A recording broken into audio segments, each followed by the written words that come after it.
This is one of these stories that definitely need to be told. I've never heard such an amazing story, and it's a true story as well. This journey has been just such an incredible experience. The producer, Belén Atienza, she came into the office one day. She had heard the story on the radio.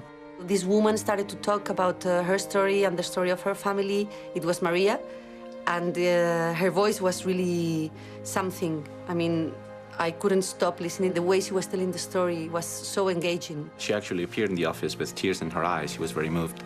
And we were making some other film, and she said, "Stop everything. This is the movie we need to make." When I read the script, I thought, wow, it all just sounds so clear and true. That was powerful to finally get to meet her.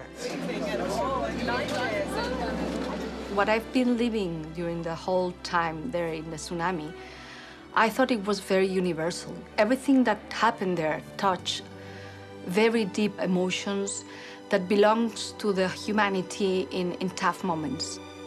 You had the family in the center, and it was easy to have a connection. And for me, that's a way of putting the audience into the experience of being in Thailand. We have to help that boy. There's something heroic in the way they behave. Even if it's the last thing we do.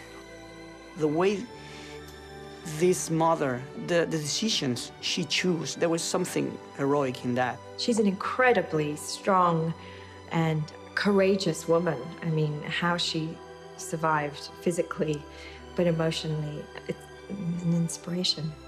Maybe by watching one family's experience through something like this, it gives us a greater understanding.